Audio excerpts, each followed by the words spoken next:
MS ಚಾನಲ್ಗೆ ಸುಸ್ವಾಗತ. ಆತ್ಮೀಯರೇ, MS ಚಾನಲನ್ನು ಸಬ್ಸ್ಕ್ರೈಬ್ ಮಾಡಿಕೊಳ್ಳಿ ಹಾಗೂ ಕೆಳಗೆ ಕಾಣುವ ಬೆಲ್ ಐಕಾನನ್ನು ಒತ್ತಿ ಎಲ್ಲ ವಿಡಿಯೋಗಳನ್ನು ಸಂಪೂರ್ಣವಾಗಿ ನೋಡಿ ಆನಂದಿಸಿ. ಎಲ್ಲರಿಗೂ ಒಳಿತಾಗಲಿ, ಎಲ್ಲರಿಗೂ ಶುಭವಾಗಲಿ. ಭಾವಚಿತ್ರದಲ್ಲಿ ಕಾಣುವ ಮಹಿಳೆಯ ಹೆಸರು ಲಕ್ಷ್ಮಮ್ಮ. ಎತ್ತರ ಸುಮಾರು 5.2 ಅಡಿ, ಮುಖ ಗೋಧಿ ಮೈಬಣ್ಣ, ಧರಿಸಿದ ಬಟ್ಟೆ ಸೀರೆ ಮತ್ತು ಸ್ವೆಟರ್, ದೃಢಕಾಯವಾಗಿದ್ದಾರೆ.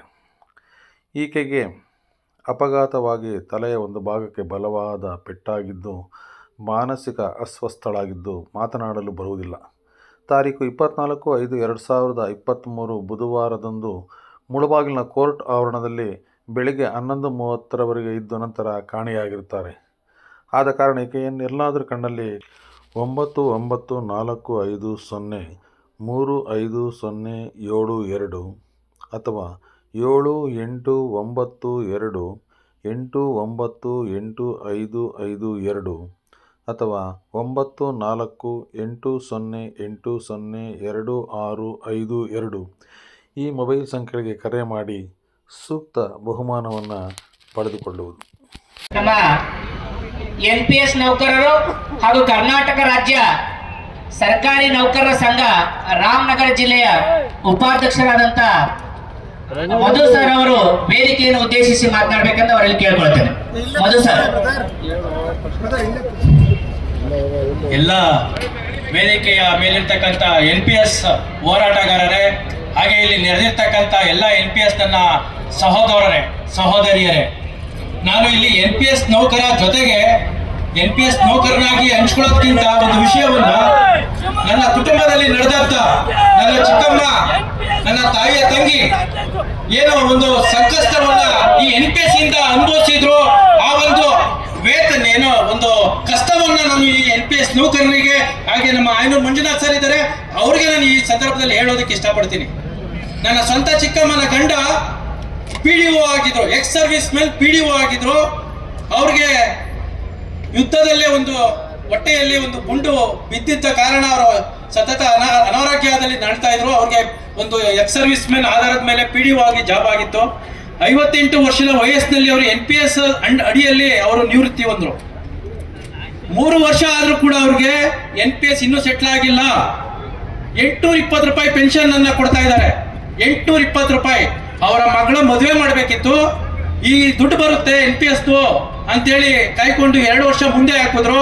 ಕೊನೆಗೆ ಅವರ ಜಮೀನನ್ನ ಮಾರಿ ಅವರ ಮಗಳನ್ನ ಮದುವೆಯನ್ನ ಮಾಡೋದು ನನ್ನ ಸ್ವಂತ ಚಿಕ್ಕಮ್ಮನ ಕತೆ. ಹಾಗಾಗಿ ಇದರ ಒಂದು ಆಳವಾದ ಒಂದು ಏನು ಹೋದ ವರ್ಷ ಕೂಡ ಇಲ್ಲಿ ಬಂದಿದ್ದು ನಾವು, ಇದಕ್ಕಿಂತ ಹೆಚ್ಚಿಗೆ ಜನ ಸೇರಿದ್ದು. ಮಾನ್ಯ ಮುಖ್ಯಮಂತ್ರಿಗಳಲ್ಲಿ ಮನವಿಯನ್ನ ಮಾಡ್ತೀನಿ, ಈ ಮುಖೇನ ದಯಮಾಡಿ ಸಮಿತಿ ಮಾಡ್ತಾ ಇದೀವಿ, ಸಮಿತಿ ವರದಿ ಬರಬೇಕು, ದಯಮಾಡಿ ಅದನ್ನು ನಿಲ್ಲಿಸಿ. ಹಾಗೆ ನಮ್ಮ ರಾಜ್ಯಾಧ್ಯಕ್ಷರಾದ ಷಡಾಕ್ಷರಿ ಅವರನ್ನ ನಾನು ದಾವಣಗೆರೆಯಲ್ಲಿ ನಡೆದಕ್ಕಂತಕ್ಕಂಥ ಕಾರ್ಯಕಾರ ಸಮಿತಿಯಲ್ಲಿ ನಾನು ಪ್ರಶ್ನೆ ಮಾಡಿದೆ. NPS ಸಂಬಂಧಪಟ್ಟ ಹಾಗೆ ನೀವೇನು ಮಾಡಿದ್ರಿ ಇಷ್ಟು ದಿವಸ? ನಾನು 25 ಕೆಲಸಗಳನ್ನ ಮಾಡಿದ್ದೀನಿ ಅಂತೇಳಿ ಅವರು ಹೇಳಿದ್ರು. ಒಪ್ಪತ್ತೀರಿ 25 ಕೆಲಸಗಳನ್ನ? ಇದು ಒಂದು ಮಾಡು ಸ್ವಾಮಿ, 25 ಕೆಲಸಗಳಿಗೆ ಇದೊಂದು ಸಮ ಆಗುತ್ತೆ ಅಂತ ನಾನು ಅಲ್ಲಿ ಹೇಳಿದೆ. ನಾನು ಮಾನ್ಯ ರಾಜ್ಯಾಧ್ಯಕ್ಷರಾದ ಷಡಾಕ್ಷರಿ ಅವರೇ, ನಾನು ಇವರ ಮುಖೇನ ಕೇಳ್ತೀನಿ, ನೀವು ರಾಜ್ಯಾಧ್ಯಕ್ಷರಲ್ವೇ? ನಮ್ಗೆಲ್ಲ ಅಧ್ಯಕ್ಷರಲ್ವೇ ನೀವು? ಒಂದೇ ಕಚೇರಿಯಲ್ಲಿ ಕೆಲಸ ಮಾಡ್ತೀವಿ. ನನಗಿಂತ 2 ವರ್ಷ ಮುಂಚೆ ಅಪಾಯಿಂಟ್ ಆದವನಿಗೆ ನಿವೃತ್ತಿ ಬರುತ್ತೆ, ನಿವೃತ್ತ ವೇತನ ಬರುತ್ತೆ. ಅವನು ನಾನಷ್ಟೇ ಕೆಲಸ ಮಾಡ್ತಾನೆ, ನಾನು ಅಷ್ಟೇ ಕೆಲಸ ಮಾಡ್ತೀನಿ. ನಾನು ನಿವೃತ್ತಿ ಆದ್ಮೇಲೆ ನನಗೆ ಸಂಬಳ ಇಲ್ಲ, ನಿವೃತ್ತಿ ವೇತನ ಇಲ್ಲ. ತಾರತಮ್ಯ ಅಲ್ವೇ? ಒಂದೇ ಕಚೇರಿ, ಒಂದೇ ಮನೆಯಲ್ಲಿ ಮಕ್ಕಳಿಗೆ ಒಂದು ಮಕ್ಕಳಿಗೆ ಸುಣ್ಣ, ಒಂದು ಕಣ್ಣಿಗೆ ಬೆಣ್ಣೆ, ಯಾವ ನೀತಿ ಇದು? ತಾರತಮ್ಯ ಅಲ್ವೇ? ರಾಜ್ಯಾಧ್ಯಕ್ಷರಾದ ಷಡಾಕ್ಷರಿ ಅವರೇ, ಮುಂದಿನ ದಿನಗಳಲ್ಲಿ ನಾವೆಲ್ಲ ಒಂದು ಪ್ರತಿಜ್ಞೆಯನ್ನು ಮಾಡಬೇಕು. ಸಾಹೇಬ್ರು ಹೇಳಿದ್ರು, ನಾವು ಇಲ್ಲಿ ಕೂತ್ಕೊಂಡು ಎಷ್ಟು ಹರ್ಚ್ಕೊಂಡ್ರು ಬಡ್ಕೊಂಡ್ರು. ಹೋದ ವರ್ಷ ಕೂಡ ಹೀಗೆ ಬಂದಿದ್ದು, ಇದೇ ವರ್ಷ ಕೂಡ ಆ ಒಂದು ಹುಮ್ಮಸ್ಸು ಈಗಿಲ್ಲ. ಮುಂದಿನ ವರ್ಷ ಇನ್ನೂ ಹುಮ್ಮಸ್ಸು ಕಡಿಮೆ ಆಗುತ್ತೆ. ಹಾಗಾಗಿ ನಾನು ಇಲ್ಲಿ ಕೂರ್ತಕ್ಕಂಥ ಹೋರಾಟಗಾರರಿಗೂ ಹೇಳ್ತೀನಿ, ಈ ಹೋರಾಟ ಸ್ಟಾಪ್ ಮಾಡೋಣ. ಇವತ್ತು ಬಂದಿದ್ದೀವಿ, ಉಪವಾಸ ಮಾಡಿದೀವಿ. ಯಾವುದು ಹೋರಾಟ ವ್ಯರ್ಥ ಆಗಲ್ಲ. ಪ್ರತಿ ದಿವಸ ಹೋರಾಟ ಆಗ್ಬೇಕು. ಯಾರ ವಿರುದ್ಧ? ರಾಜ್ಯಾಧ್ಯಕ್ಷರಾಗಿ ನಮ್ಮ ಷಡಾಕ್ಷರಿ ಅವರು ನಮ್ಮ ವಿರುದ್ಧ, ನಮ್ಮ ಪರವಾಗಿ ಮತ ಕೇಳ್ತಾನಲ್ಲ ಅವರ ವಿರುದ್ಧ. ನಾನು ಯಾವ ಶಾಂತಾರಾಮ್ ಪರವಾಗೂ ಅಲ್ಲ, ಯಾವ ರಾಜ್ಯಾಧ್ಯಕ್ಷರಾದ ಷಡಾಕ್ಷರಿ ಪರವಾಗಲ್ಲ, ವಿರೋಧನೂ ಅಲ್ಲ. NPS ಪರ, ನಾನೊಬ್ಬ NPS ಪರ. ದಯಮಾಡಿ ಎಲ್ಲರಿಗೂ ಹೇಳ್ತೀನಿ, ಮುಂದಿನ ಸಾರಿ ರಾಜ್ಯಾಧ್ಯಕ್ಷರೇನಾದ್ರೂ ಈ ಒಂದು ಹೋರಾಟ ಆದಮೇಲೆ ಮಾನ್ಯ ಮುಖ್ಯಮಂತ್ರಿಗಳು ಅವರಿಗೆ ಈಸಿಯಾಗಿ ಅಪಾಯಿಂಟ್ಮೆಂಟ್ ಅನ್ನ ಕೊಡ್ತಾರೆ.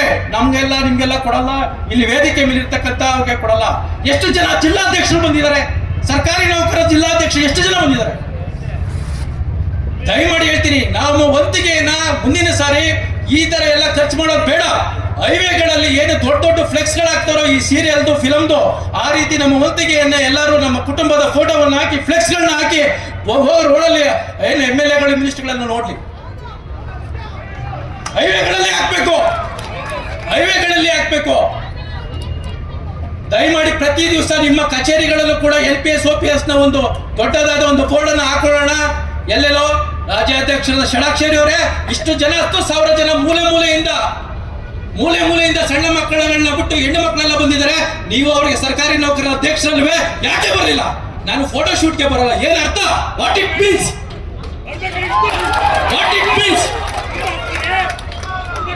ಬರಬೇಕಾಗಿತ್ತು ಇಲ್ಲಿಗೆ.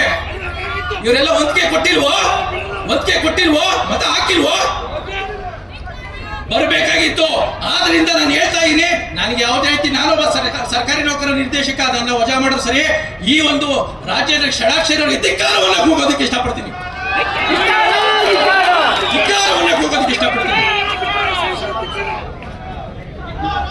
ನಾವು ಈಗಿರ್ತಕ್ಕಂಥ NPS ನೌಕರರು, ನಾನು ಸರ್ವೆ ಮಾಡಿದ್ದೀನಿ ಸ್ವಾಮಿ, ಎಲ್ಲಾ ಬ್ಯಾಂಕ್ನಲ್ಲಿ ಎಲ್ಲಾ ಸರ್ಕಾರಿ ನೌಕರರು ರಿಟೈರ್ಡ್ ಆದ್ಮೇಲೆ ಕೂಡ 90% ಸರ್ಕಾರಿ ನೌಕರರು ಲೋನ್ ಅಂಡರ್ EMI ಸಾಲಗಾರರಾಗಿದ್ದಾರೆ.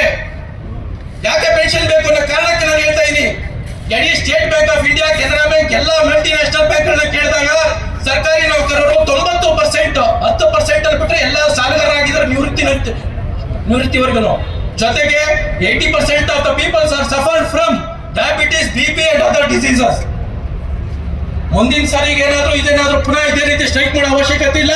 ನಾನು ರಾಜ್ಯಾಧ್ಯಕ್ಷರಾದ ಷಡಾಕ್ಷರಿ ಅವರೇ ಈ ಮುಖೇನ ಹೇಳ್ತಾ ಇದ್ದೀನಿ, ನೀವೆಲ್ಲ ಬಹಳ ಒಂದು ಏನು ಮುಂದಿನ ನಿಮ್ಮ ಯಾವುದೇ ಸಭೆಗಳಲ್ಲಿ ಬಂದ್ರೆ ನಾವು NPS ನೌಕರರಿಗೆ ಧಿಕ್ಕಾರಕ್ಕೆ ಹೋಗಿ, ಒಂದ್ ವೇಳೆ ಇದಕ್ಕೆ ಏನಾದ್ರು ಪ್ರಾಮಾಣಿಕ ಪ್ರಯತ್ನ ಮಾಡಿಲ್ಲ ಅಂದ್ರೆ ಸ್ಟೇಜ್ ಹತ್ತಕ್ಕೆ ಬಿಡಬಾರ್ದು. ಈ ಒಂದು 2 ನಿಮಿಷ ಮಾತಾಡ್ಲಿಕ್ಕೆ ಅವಕಾಶ ಕೊಟ್ಟಂತ ಮತ್ತೆ ನಮ್ಮ ಹೋರಾಟ ಹೋದ ವರ್ಷ ಇದಕ್ಕಿಂತ ಜೋರಾಗಿತ್ತು, ಈಗ ಇಷ್ಟ ಆಗಿದೆ. ನಮಗೂ ಏನಾಗುತ್ತೆ, ಮನುಷ್ಯನ ಒಂದು ಏನು ಹ್ಯೂಮನ್ ಟೆಂಡೆನ್ಸಿ ಕಡಿಮೆ ಆಗ್ತಾ ಹೋಗ್ತದೆ. ಸಾಹೇಬ್ರು ಹೇಳಿದ್ರು, ಮಂಜುನಾಥ್ ಸಾಹೇಬ್ರು, ಕಾವು ಕೊಡ್ತಾ ಇದ್ರೆ ಮಾತ್ರ ಮರಿ ಹೊಡಿಯೋದು ಅಂತ, ಅದು ಸತ್ಯ ಅಂತ ಹೇಳ್ತಾ, ನಾನು ನನ್ನ ಕುಟುಂಬದಲ್ಲಿ NPS ನೌಕರರು ಮರಣ ಹೊಂದಿದ್ದಾರೆ, ನಿವೃತ್ತಿಯನ್ನು ಹೊಂದಿದ್ದಾರೆ, ಎಕ್ಸ್ ಸರ್ವಿಸ್ ಮೆನ್ಗಳು, ಅವ್ರದ್ದೆಲ್ಲ ನೋಡಿದ್ರೆ ಮೊಬೈಲ್ ರೀಚಾರ್ಜ್ ಕೂಡ ನಮ್ಮ ನಿವೃತ್ತಿ ವೇತನ ಆಗಲ್ಲ ಅನ್ನೋದಿದೆ ಹೇಳ್ತಾ, ಈ ಒಂದು ಹೋರಾಟಗಾರರಿಗೂ ಹೇಳ್ತಾ ಇದ್ದೀನಿ ಸ್ವಾಮಿ, ಗಾಂಧಿ ತರ ಬಿಟ್ಟು ಸುಭಾಷ್ ಚಂದ್ರ ಬೋಸ್ ತರ ಹೋರಾಟ ಮಾಡೋಣ ಅಂತ ಹೇಳ್ತಾ, ಈ ಸಂದರ್ಭದಲ್ಲಿ ನನಗೊಂದು 2 ಮಾತಾಡಲಿಕ್ಕೆ ಅವಕಾಶ ಕೊಟ್ಟು ಎಲ್ಲ ನನ್ನ ಅಣ್ಣ ತಮ್ಮಂದಿರಿಗೆ, ತಂಗಿಯರಿಗೆ, ಹಾಗೆ ಹಿರಿಯರಿದ್ದಾರೆ ಐನೂರು ಮಂಜುನಾಥರಣ್ಣವ್ರಿಗೆ, ಅವ್ರಿಗೆ ಇದೇ ರೀತಿ ವಿಧಾನಸಭೆಯಲ್ಲಿ ಇದರಲ್ಲಿ ನಿಮ್ಮ ಒಂದು ಶಕ್ತಿಯನ್ನ ಬಳಸಿ ನಮ್ಗೆ ದಯಮಾಡಿ ಸಹಾಯ ಮಾಡಿ ಅಂತ ಕೇಳ್ಕೊತಾ ನಾನು 1-2 ಮಾತುಗಳನ್ನ ಮುಗಿಸ್ತೀನಿ.